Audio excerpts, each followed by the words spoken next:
excellent wretch. Perdition catch my soul, but I do love thee, and when I love thee not, chaos is come again. Ah, my noble lord, what dost thou say, Iago? Did Michael Cassio, when you wooed my lady, know of your love? He did, from first to last. Why dost thou ask?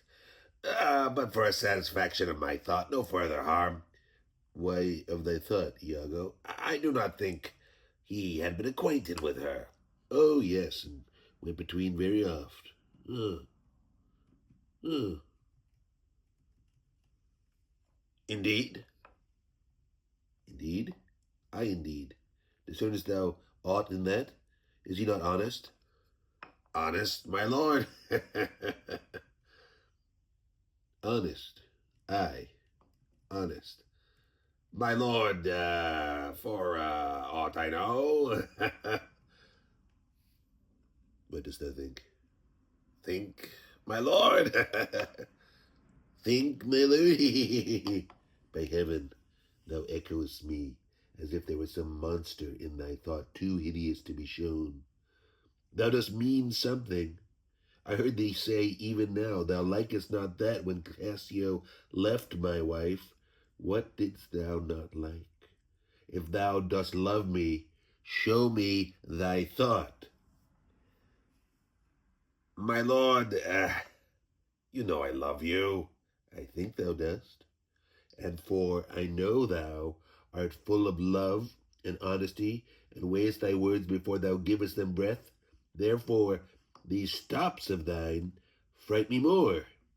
Ah, for Michael Cassio, I dare be sworn I think he is honest. I think so too. Men should be what they seem, or those that be not would they might seem more. None. Aye. Certain men should be what they seem. Why then, I think Cassio's an honest man. Nay, yet there's more in this. I prithee, speak to thee as to thy thinkings, as thou dost ruminate and give thy worst of thoughts, the worst of words. I do beseech you, it were not for your quiet, nor your good, nor my manhood, honesty, and wisdom to let you know my thoughts. What dost thou mean? Good name in man and woman, dear my lord, is the immediate jewel of their souls.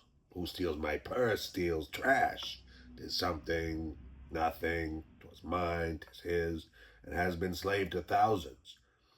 But he that filches from me my good name robs me of that which not enriches him, and makes me poor indeed. By heaven, I'll know thy thoughts. Oh,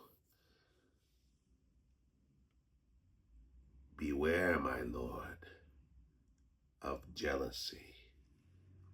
It is the green-eyed monster which doth mock the meat it feeds on. That cuckold lives in bliss, who, certain of his fate, loves not his wronger. But oh, what damned minutes tell he o'er, who dotes, yet doubts, suspects, yet strongly loves. Good God, the souls of all my tribe defend from jealousy. Why, why is this? Thinkest thou I'd make a life of jealousy? To follow still the changes of the moon with fresh suspicions? No. To be once in doubt is once to be resolved. 'Tis not to make me jealous to say my wife is fair, feeds well, loves company, is free of speech, sings, plays, and dances well. Where virtue is, these are more virtuous, nor from mine own weak merits will I draw the smallest fear or doubt of her revolt. For she had eyes and chose me.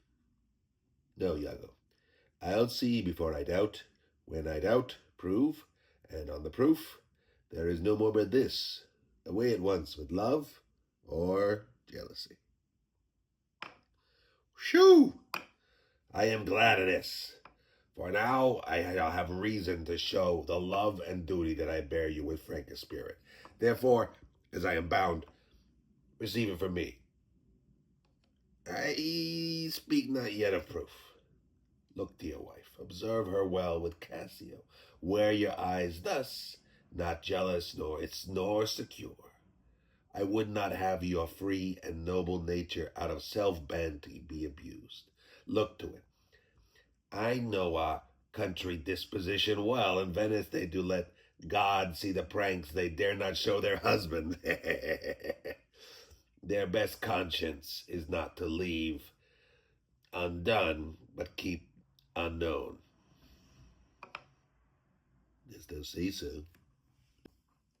She did deceive her father, marrying you, and when she seemed to shake and fear your looks, she loved them most.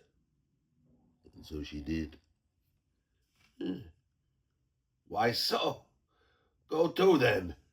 She that, so young, could give out such a seeming, to seal her father's eyes up close as oak. He thought 'twas witchcraft. But I am much to blame. I humbly do beseech you of your pardon for too much loving you. I am bound to thee forever. I see this hath a little dashed your spirits. Not a jot, not a jot. If faith I fear it has, I hope you'll consider what is spoke comes from my love. But I do see you're moved. I am to pray you not strain my speech to grosser issues, nor to larger reach than to suspicion. I will not. Should you do so, my lord, my speech should fall into such vile success as my thoughts aim not at. Cassio's my worthy friend. My lord, I see you're moved. No, not much moved. I do not think but Desdemona's honest. Long live she so, and long live you to think so. Farewell. Farewell. If thou more dost perceive, let me know more. Set on thy wife to observe. Leave me, Iago. My lord, I take my leave. Why did I marry? This honest creature doubtless sees and knows more, much more, than he unfolds. My lord, I would I might entreat your honor to scan this thing no further. Leave it to time. Although 'tis fit that Cassio have his place, for sure he fills it with great ability, yet if you please to hold him off a while, you shall by that perceive him and his means. Note, if your lady strain his entertainment with any strong or vehement importunity, much will be seen in that. In the meantime, let me be thought too busy in my fears. As worthy cause I have to fear I am, and hold her free, I do beseech your honor. Fear not my government. I once more take my leave.